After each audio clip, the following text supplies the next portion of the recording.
Aileler arası savaş iyice alevlendi ve yeni bölümde ortalık çok daha fazla karışacak. İlk olarak Nilay senaryosuna açıklık getirelim. Sonrasında asıl bomba olayları ve şok edici senaryolara değineceğiz.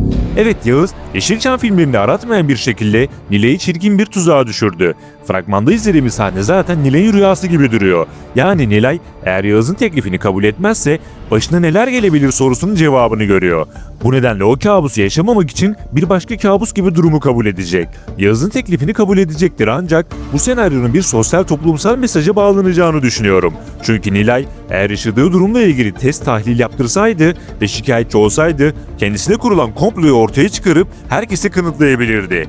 Bu senaryoyla bir kamu spotu edasıyla aslında anlatılmak istenenin yapay zekanın nasıl tehlikeli şekillerde kullanılabildiği, bu tarz olayları yaşayan çok kadının olduğu ve hangi durumlarda neler yapmaları gerektiği gibi konulara dikkat çekmek olduğunu düşünüyorum. Mesela Emir'le ilgili de kripto para konusunda bir sosyal mesaj verilmişti. Kısacası Yağız her ne kadar Ünal'ları hortumlamak istese de kısa bir süre sonra tüm gerçeklerin hızlıca ortaya çıkacağını ve Nilay'ın bu durumdan aklanacağını söyleyebiliriz. Sonrasında ise zaten emniyet mensupları devreye girer ve Yağız'ın bileti kesilerek diziye veda eder. Şimdi gelelim herkes ekranları kilitleyecek bomba olaylara.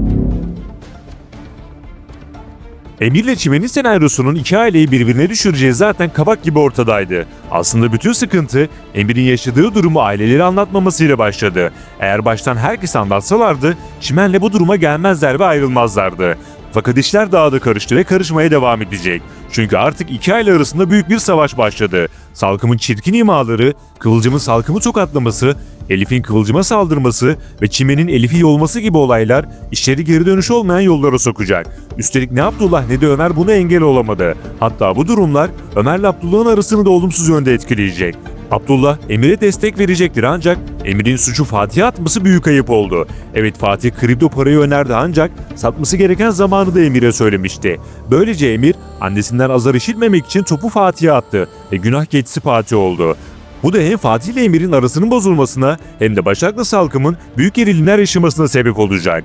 Diğer yandan Emir'i terk eden Çimen artık annesinin evinde kalıyor ve zaten Kıvılcım artık hiçbir şekilde Çimen'i göndermez. Fakat ortalık sakinleşmeye başlayınca Çimen'le Emir ikilisi birbirlerini sevmeye devam edecektir.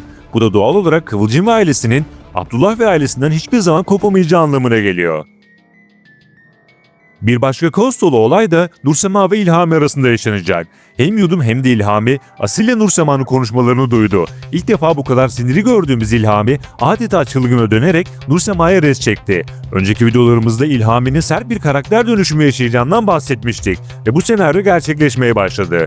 Asil ve Nursema'nın yasakaç duyguları devam edecek, fakat Nursema'nın nasıl önceliği bu konuda İlhami'yi ikna etmek olacak. Zaten mutsuz bir evlilik yaşayan Nursema'yı çok daha zorlu günler bekliyor diyebiliriz. İlhami'yi işten çıkaran, Nursema'ya sert bir tavır sergileyen Asil ise yeni hamlesiyle ortalığın daha da karışmasına sebep olacak. Hatta İlhami ile gerilim dozu yüksek sahneler yaşayacak. Ayrıca Asil ve Nursema'yı birkaç kişi biliyordu ve yakında bunu herkes öğrenecek. Çünkü pusuda bekleyen bir Yudum var ve Yudum'un planları dengeleri değiştirecek. Aynı zamanda önceki videolarımızda Yudum'la Fatih senaryosundan da bahsetmiştik. Bunu da unutmayalım. Tüm bunların yanı sıra iki bomba teorimiz daha var. Birincisi Abdullah ve Asude teorisi. Bu ikili şimdilik dostane bir şekilde iletişimdeler ve birbirlerini gördüklerinde gayet mutlular.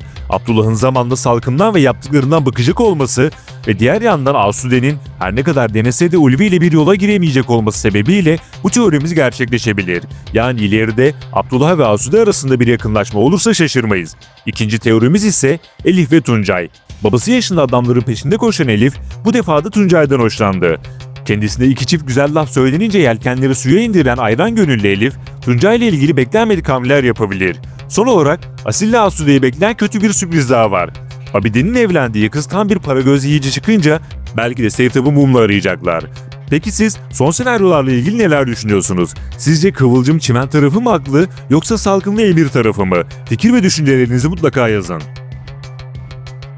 Yeni videolardan haberdar olmak ve son gelişmeleri kaçırmamak için kanala ücretsiz bir şekilde abone olarak bildirimleri açabilirsiniz. Bir sonraki videomuzda görüşmek üzere. Hoşça kalın.